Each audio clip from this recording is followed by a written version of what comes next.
Magandang araw mga bata, kumusta kayo? Sana kayo ay nasa maayos na kalagayan at may malusog na pangangatawan habang pinapanood ng ating video lesson na ito. So tayo ay nasa ika-8 linggo na ng ating aralin para sa ika-4 na baitang sa Filipino para sa quarter 2. At ang ating tatalakayin para sa linggong ito ay tekstong naratibo, ang mahiwagang singsing, mga katangian ng kwentong bayan at paggamit ng mga bahagi ng pandiwang perpektibo sa pagpapahayag. So simulan na natin ang ating unang araw sa pamamagitan ng pagbabalik-aral. So tayo ay magsagot ng mga tanong. So ano nga ba ang tawag? So ano ang tawag natin sa ngalan ng tao, lugar, bagay, hayop o pangyayari? So, tama, ito ay tinatawag nating pangalan. Ngayon, ano naman ang tawag natin sa salitang naglalarawan sa isang pangalan o nagbibigay turing sa isang pangalan? Ito ay tinatawag nating pang-uri, mahusay. Ngayon, ano naman ang tawag natin sa salitang ginagamit na pamalit sa pangalan? Ito yung ginagamit natin para hindi maging paulit-ulit yung ating pagbanggit o pagsulat sa mga pangalan. Tama ka ulit, ito ay mga panghalip. At ano naman ang tawag natin sa mga salitang nagsasaad ng kilos o galaw? Ito ay mga pandiwa, mahusay. At para sa panghuling bilang, ano ang tawag natin sa aspekto ng pandiwa na tapos na o natapos ng gawin? Tumpak muli ang iyong sagot. Ito ay tinatawag nating aspektong perpektibo. Ngayon naman, dahil nasagot mo na kung ano ang tawag sa mga bahagi ng pananalita na ating nilarawan, alin naman dito kaya ang pangalan? Para sa bilang 6, alin dito ang pangalan? Halaman ba o tumalon? Siyempre, ito ay halaman sapagkat ang salitang tumalon ay salitang kilos o tinatawag nating pandiwa. Alin naman andito ang pang-uri para sa bilang 7? A. Bahay, B. Malaki. Siyempre, ang wastong sagot ay B. Malaki sapagkat ang bahay ay isang uri ng pangalan. Sunod, alin naman dito ang panghalip para sa bilang 8? A. Ako, B. Kapatid. Siyempre, alam mo na kung ano ang sagot. Ito ay ang letter A. Ako. Okay, sapagkat ang letter B, kapatid, ay isang uri ng pangalan. Para sa bilang 9, alin naman dito ang pandiwa? A. Maganda, B. Sumayaw. Ang tamang sagot ay B. Sumayaw sapagkat ang maganda ay isang uri ng pang-uri. Para naman sa huling bilang, alin dito ang pandiwang perpektibo o yung pandiwang tapos na? A. Namasyal, B. Mamasyal. So ang wastong sagot ay letter A. Namasyal sapagkat ang mamasyal ay gagawin pa lamang ang kilos. Napakahusay! Ngayon, pag-usapan naman natin ang mahalagang konsepto tungkol sa kultura ng mga Pilipino. So sabi dito, ang kultura ay isang paraan ng pamumuhay. Samantalang ang tradisyon ay pinagsama-samang mga kaugalian na namana mula sa mga matatanda at naipasa sa mga sumusunod na henerasyon. Halimbawa, Pasko. At pag sinabi naman natin kaugalian, ito yung mga nakasanayan na nating gawin. Halimbawa, pagiging magalang, pagkakaisap at pagsasama-sama ng pamilya. Okay, so medyo himayin natin itong tatlong konseptong ito. So yung kultura, tradisyon at kaugalian. Tayong mga Pilipino ay may mayamang kultura. Kultura ang kabuuang tawag sa paraan ng pamumuhay ng mga tao sa isang lipunan. Sakop nito yung ating kaisipan, kaugalian, tradisyon at gawi ng mga mamamayan. So, ibig sabihin, pag sinabi natin kultura, ito yung uri at paraan kung paano namumuhay ang mga mamamayan o tao sa isang lipunan o lugar na kanyang kinabibilangan. So, maaaring mag-iba-iba ang kultura ng mga tao sa bawat lugar. Okay, so hindi tayo pare-parehas, hindi ba?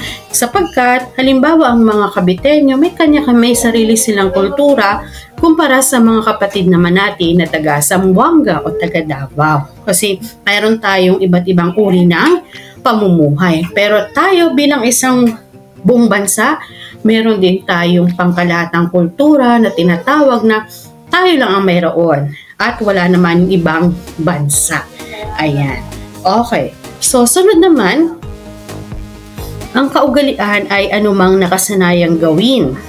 At ang tradisyon ay ang pinagsama-samang kaugaliang namamana mula sa mga matatanda at naipapasa sa sumusunod na henerasyon. Ayan. So, yung mga tradisyon natin, halimbawa yung fiesta, o kaya naman yung pagtitipon, halimbawa yung isang pamilya. Tradisyon na nila na tuwing Pasko ay magsasama-sama sila at magsasalo-salo ng pananghalian at merienda. O kaya naman, yung isang magkakaibigan. Tradisyon naman nila na sa tuwing sasapit ang bagong taon o pagsapit ng unang araw ng taon ay magkikita-kita sila. Yan, so yan yung sinasabi nating tradisyon. O kaya naman, sa isang lugar, tradisyon nila na sa tuwing sasapit yung piyesta ay magkakaroon sila ng karakol. So, yun yung tinatawag nating tradisyon. So, ito yung mga kaugalian na naipapasa mula sa isang henerasyon patungo sa susunod na henerasyon. Kabilang sa mga kaugalian ng mga Pilipino ang pagiging magalang sa lahat ng pagkakataon, pagiging madasalin, pagpapahalaga sa pamilya at napakarami pang iba. Ang pagdiriwang ng Pasko ay isa sa mga tradisyon ng mga pamilyang Pilipino. Diba, sabi pa nga, tayong mga Pilipino, pagsapit pa lang ng Setyembre ay Pasko na ang turing natin sa buwan na yun. No? Nagsisimula ang selebrasyon ng Pasko ng Pilipino pagsapit ng buwan ng Setyembre. So, pagtungtong ng Burr months, yan na yung simula ng Pasko o yung simula na ng paghahanda para sa Kapaskuhan. Okay. Napapaloob dito ang mga kaugaliang pagsasama-sama ng mga miyembro ng pamilya, paghahanda, pagtutulungan, pagbibigayan at iba pa. Ang tradisyong ito tuwing Pasko ay lumilikha ng magagandang alaala sa mga miyembro, lalo na sa mga bata. Kasi sabi nga daw nila, ang Pasko ay para sa mga bata. Pero syempre, ang Pasko ay para sa lahat. Pero tayo, ginagawa lang nating mas espesyal ang Pasko para sa mga bata.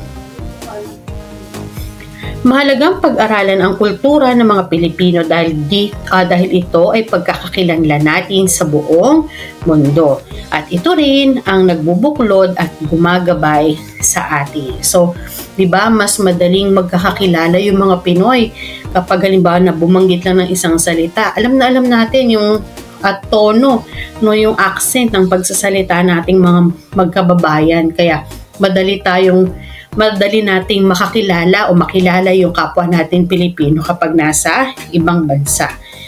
Tayo talaga bilang mga Pilipino ay mayroon tayong sariling atin na kultura na pagkakakilanlan natin sa buong mundo. So yun nga, kilala tayo bilang sa pagiging masayahin, madasalin at yung ating pagpapahalaga sa pamilya. So yun yung sanang hindi mawala na kaugalian nating mga Pilipino. Okay, so para sa ating ikalawang araw, tayo ay magbabasa ng isang teksto. Ito ay may pamagat na sama-sama sa Pasko na isinulat ni Lilibet C. Agno. So isa itong salaysay. Disyembre 24 noon, nandoon kaming lahat sa family house ni na Mama. Ang pitong kapatid ni Mama ay kompleto, gayon din kaming mga anak nila at apo. Nasaan ang mga bata? Tanong ni Lola Oping. Ay nako mami, nag-swimming po sila. Sagot ni mama. Baka may malunod ha? Pag-aalala ni Lola. Hayaan niyo pong makapag-banding ang magpipinsan, mami. Ngayon lang uli sila nagkita-kita. Di bale, matatanda ng ilan sa kanila. Sinabi namin na alagaan nilang mabuti ang mga batang pinsan nila. Wika ni mama. Kahapon lang ay kumain sila sa labas pagkatapos na masyal sa sand dunes. Kanina umaga ay nag-biking, ngayon nag-swimming naman. Hindi ba sila napapagod? Tanong ni Lola. Lola, Mama, pwede po ba akong sumingit sa usapan ninyo? Tanong ko. Alis na po kami ni Kuya Joe papuntang ilog. Oh, sige JC, mag-ingat kayo ha? Sagot ni Mama. Opo Mama, maraming salamat po. Paalam po Lola, sabi ko, sabay patakbong lumabas. Joe, pakibantayan mong maigi ang mga pinsan mo, pahabol niya. Opo la, huwag po kayong mag-alala, tugon naman ni Kuya. Umangkas ako sa motor, hawak ang spaghetti, mga plato at mga tinidor. Kami ni Kuya Joe ang naghanda ng merienda naming magpipinsan. Habang nagluluto kami ng spaghetti ay abala rin sina Lola, Mama, mga tito at mga tita namin sa paghahanda para sa Pasko. May kanya-kanya silang gawain gaya ng paghahanda ng pagkain, paglulutuan ng tupig, mga regalo at mga pakulo. Pagdating namin sa ilog, dali-dali na akong lumusong sa tubig. Nagpabilisan kami sa paglangoy. Madali kaming nagutom dahil sa paglangoy kaya hindi nagtagal ay nagmerienda na kaming magpipinsan. Hala, walang pinggan si Ate Say, napansin ko. Sa'yo na lang itong pinggan ko, sabay abot ng plato sa aking pinsan. Hindi na, okay lang, makiplato na lang ako, tugon ni Ate Say. Sorry Say ha, kulang pala ang nadala kong plato, pag-amin ni Kuya Joe. Okay lang kuya, walang anuman, sagot ni Ate Say. Doti, pwede bang magkapinggan na lang kayo ni Say? Tanong ni Kuya Joe sa isa pa naming pinsan. Siyempre, sagot naman ni Doti. Salamat Doti, sabi ni Ate Say. Walang anuman ate, sagot naman niya.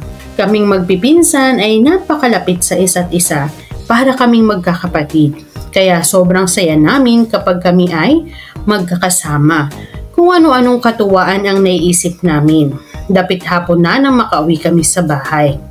Lola, dumating na po kami, sabi ni Kuya Joe. Dali-dali kami nagbihis para sa aming programa. Bilang pagsisimula sa aming pagdiriwang ng Pasko, kami ay nagsagawa muna ng maikling pagsamba at pasasalamat sa Panginoon. Umawit muna kami. Pagkatapos ay nagdasal at saka nakinig sa mga salita ng Diyos. Habang pinag-uusapan ang aral tungkol sa pagtitiis at pagkakaisa, naalala ni Lola ang mga hirap na naranasan nila ni Lolo Ben upang masuportahan ang pag-aaral ng 8 anak nila kabilang si Mama. Sa hirap na naranasan nila, napaluha ako habang nakikinig sa kanyang pagkukwento.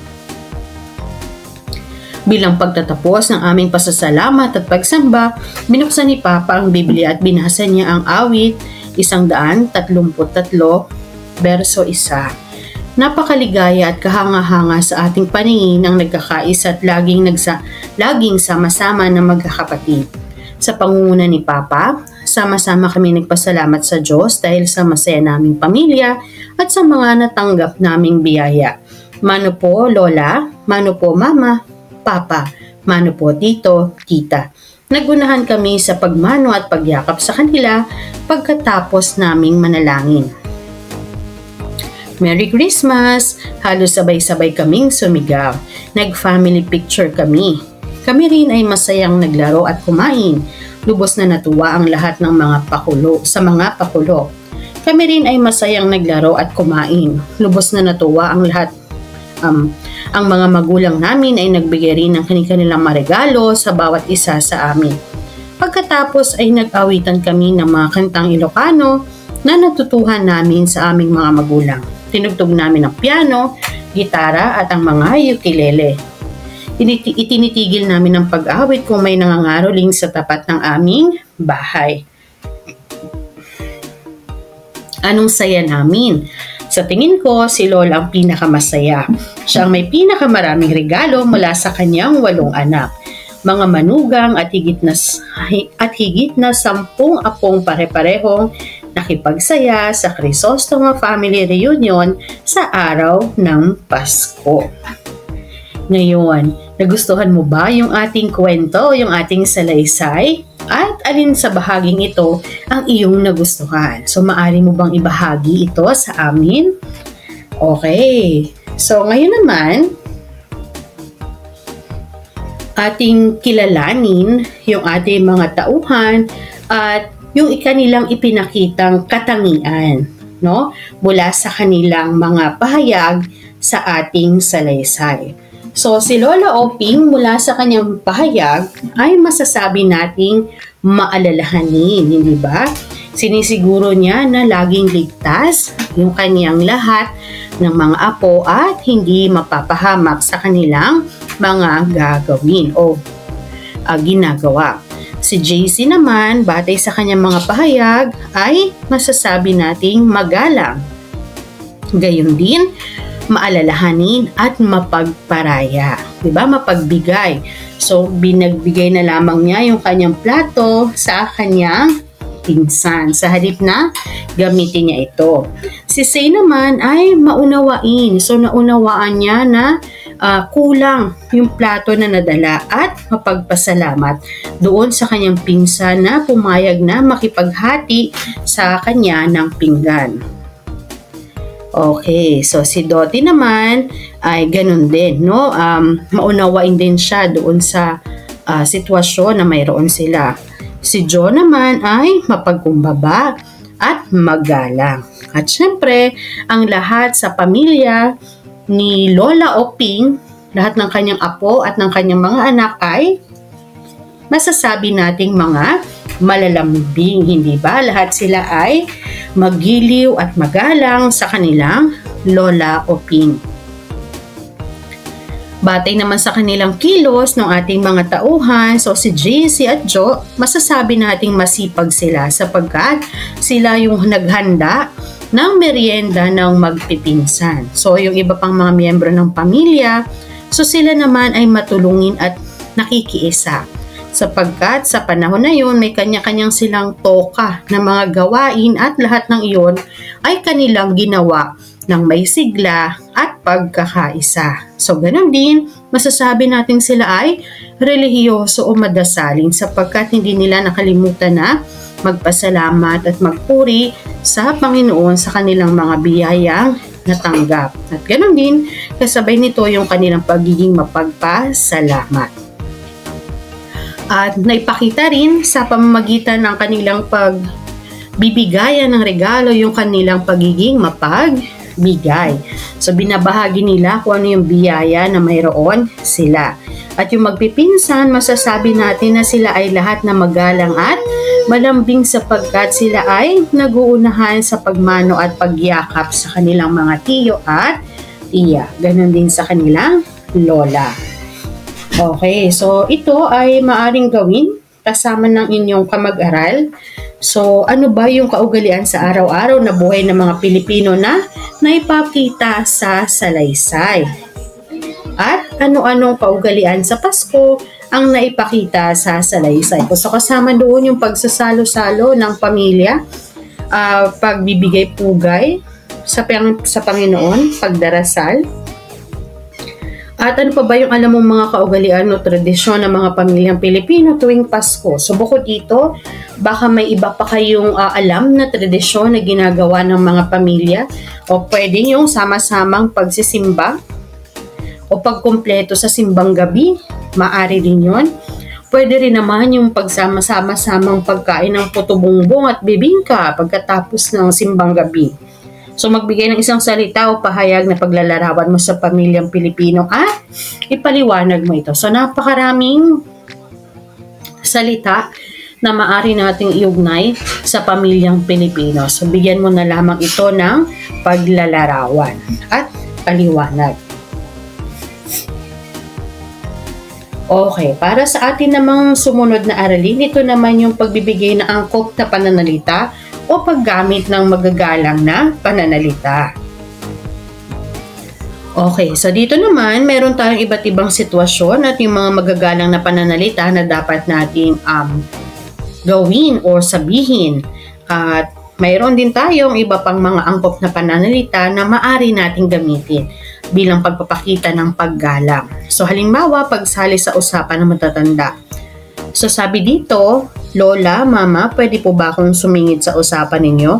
So, ano pa ba yung iba pang angkop na pananalita? So, Mama, mayroon po sana akong sasabihin. So, iyon. So, isa pang halimbawa, pag magpapaalam. Aalis na po kami ni Kuya Joe papuntang ilog. Paalam po, Lola. So, sa iba pang paraan, paano ba natin to maaring sabihin? So, pwede nating sabihin na, Lola, aalis na po kami ni Kuya Joe papuntang ilog. Mag-iingat po kami. Ayun. So pag-uutos, Joe, pakibantayan mong maigi ang mga pinsan nyo. Dottie, pwede bang makipinggan na lang kayo, magkapinggan na lang kayo ni Sel? So ano pa bang ibang angkop na pananalita? So pwedeng, Joe, siguraduhin mo na ligtas kayong magpipinsan. Lalo na yung mas nakababata mong pinsan. O yun, pwede, diba? Sunod, pwede mo na itong dugtungan ng sa iyo. Okay? So, sorry say ha, kulang nga palang nadala kong plato. So, ano pa ibang angkop na pananalita doon? So, pwedeng pasensya na say ha, hindi ko akalain na kulang pala ang nadala kong plato. So, maari mo nang sagutan ng iba pang mga sitwasyon at magbigay ng iba pang angkop na magagalang na pananalita upang sagutin o sabihin ito.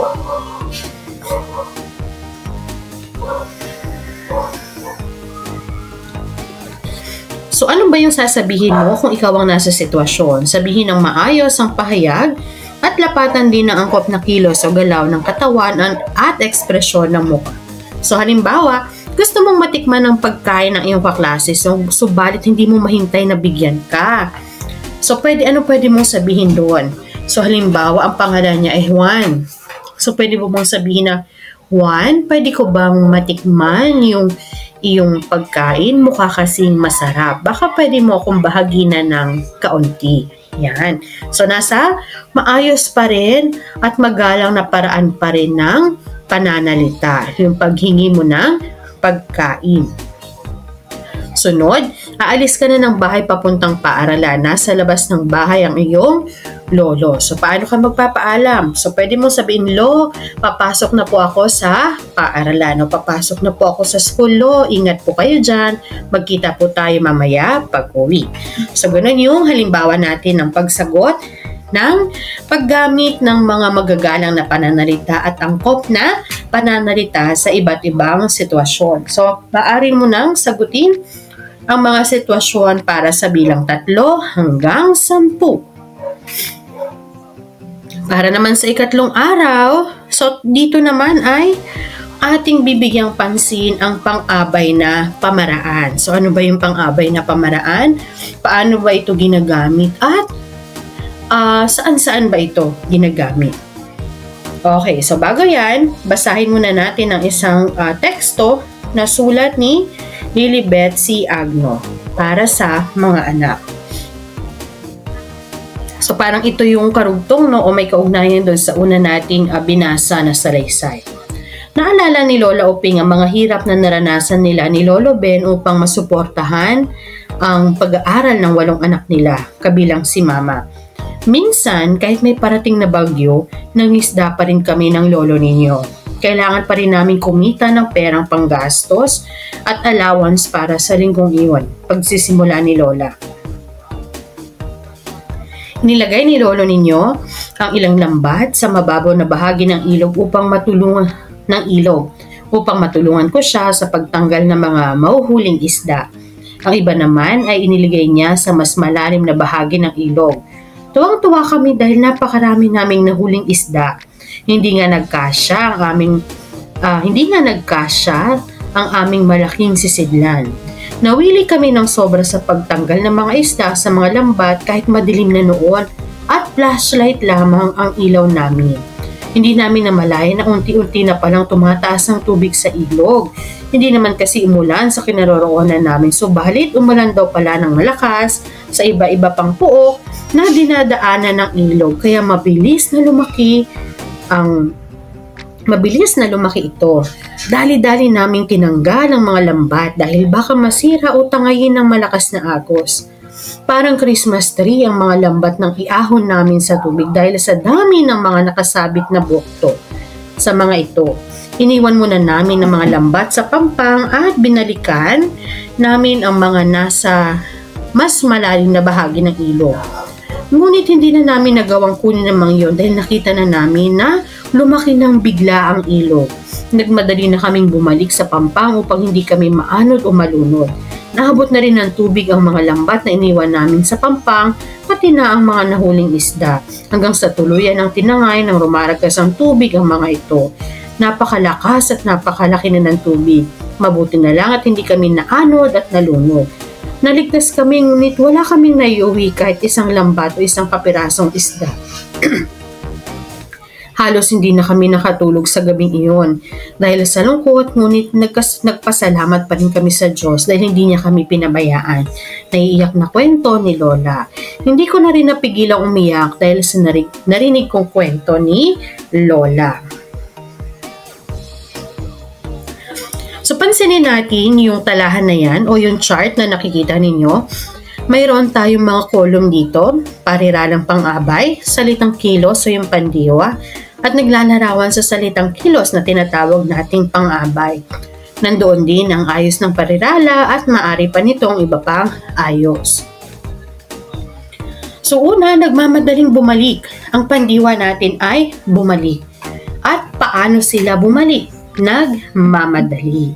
Okay, sunod, unti-unting tumataas. Ano ang pandiwa natin dito? Tumataas. At paano daw tumataas? Halimbawa yung tubig sa ilog, unti-unti.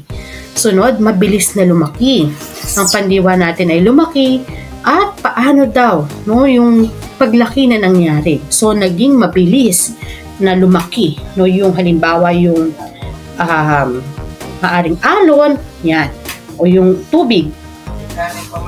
So, umulan, yun ang pandiwa, at naglalarawan, malakas. So, paano umulan? Malakas. So, lumaki, ganun din. Ang pang-abay na ginamit ay bigla. So, paano lumaki? Biglang lumaki. So, sunod, panghuli, ang pandiwa, nawili, at paano nawili? Sobra. So, pansinin natin yung mga ginamit na pandiwa at yung pang-abay. So, ano yung tanong na sinasagot nito? So, sinasagot ng mga pang-abay na ito yung tanong na paano. Paano naganap? Paano nangyari ang kilos? Kaya, ang pang-abay na yan na nagsasaad kung paano ba naganap o naisagawa ang kilos ay tinatawag nating pang-abay na pamamaraan. So, ang pang-abay na pamaraan ay naglalarawan sa paraan ng pagsasagawa ng kilos. Ito ay nagsasabi kung paano ginawa, ginagawa o gagawin ng kilos o galaw. Ang pang-abay na pamaraan ay maaring nasa unahan o hulihan ng pandiwa. May ginagamit na mga kataga o salitang nagkakabit sa pandiwa at pang-abay. Okay, so ngayon, tukuyin natin pang-uri ba o pang-abay. So, paano ba natin masasabi yun? Pag pang-uri, ito ay naglalarawan sa pangalan at panghalip. At kung pang-abay naman, ito ay naglalarawan sa pandiwa, sa pang-uri, at sa kapwa nito, pang-abay. So, halimbawa, bilang isa, ang aking lolo ay masayahin. So, sino ba yung tinutukoy dito na masayahin? So, yung lolo. Ano ba yung lolo? Pangalan ba yon o pandiwa? So, ito ay halimbawa ng pangalan, kaya ang masayahin ay pang-uri. Okay. Sunod naman, siya ay masayang magkwento. So, ano ba yung masaya? No? Paano ba siya magkwento? So, masaya. So, inilalarawan ng masaya dito ay yung pagkukwento. Kaya ito ay pang-abay. Okay, so si Lolo ay palaging nakikipagtawanan sa amin. So, Paano daw nakikipagtawanan, no? Gaano daw kadalas nakikipagtawanan sa kanila sing lolo nila? So, palagi. So, ito ay pang-abay. So, siya ay tumatawa ng malakas. Paano tumatawa? So, pandiwa yung tumatawa. Paano daw? Malakas. So, yung malakas ay halimbawa natin ang pang-abay. So, hindi na siya malakas pero nagkukwento pa rin. So, ngayon, dalawa yung malakas pero yung malakas dito sa bilang 5, sino ba yung tinutukoy?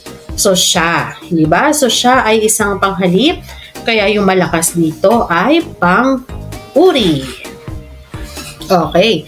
So, para naman sa bilang or sa titik B, tukuyin mo kung ano yung pang-abay. So, sa lungguhitan ng pang-abay na pamaraang ginamit sa bawat pangungusap. Ayan. So, dito naman, hahanapin mo na yung pang-abay. So, bibigyan na kita ng pagkakataon na hanapin at sagutan ang bahaging ito. Kayang-kaya mo yan. Para naman sa ating pang-4 na araw, so narito yung iba't iba nyo pang mga gawain. So dito, kilalanin at gamitin ang pang-abay na pamaraan, basahin ang talata at salungguhitan ng mga pariralang may pang-abay na pamaraan. At pagkatapos, bilugan mo yung pang-abay na pamaraan na ginamit sa parirala o sa isang pangungusap. So napansin ng guro si Emma ay kakaiba. Maingat siyang magsalita. Iniisip niyang mabuti ang kanyang mga sinasabi. Magalang din siyang nakikipag-usap sa kanyang mga guro. Kahit sa kaklase niya ay nakikipag-usap siya ng maayos.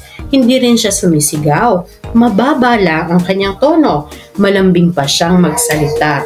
Siya ay isang batang kaaya-aya. So marami ka bang nakita? So magbibigay ako ng halimbawa. Maingat siyang magsalita. So paano magsalita? Maingat. So, yun ay isang halimbawa natin ng pang-abay na pamaraan. Okay? So, sundan mo na yung gawain yon hanggang sa ma-master mo na kung ano ba yung pang-abay natin na pamaraan. Dito naman ay pupunan mo ng pang-abay na pamaraan ng patlang upang mabuo ang mga linya ng tulang pasalaysay. So, gumamit ng salita o katagang nag-uugnay kung kinakailangan. So, pagkatapos ng klase, nagmamadali akong umuwi sa bahay. So, halimbawa natin yon. Gusto kong matulungan ang pinakamamahal kong inay. Dinidiligan ko ng mabuti ang aming mga halaman. Winawalisan ko rin ng maayos ang aming bakuran. Kami sa pamilya ay laging nagtutulungan upang kami ay maagang makapaghapunan. Habang kumakain, madalas kaming nagkukwentuhan. O kaya habang kumakain, masaya kaming nagkukwentuhan. Pagkatapos kami ay tulong-tulong na nagliligpit ng pinagkainan. So, yun. Dito naman, sagutin ang tanong ng bawat bilang. So, isulat ang sagot sa patlang. Okay, para sa 1 to 3, nandiyan, 4 at 5. Okay, subukan mo itong sagutin at mamaya ay ibibigay natin ang wastong sagot. Pagkatapos mo, sagutan ang ating pagtataya.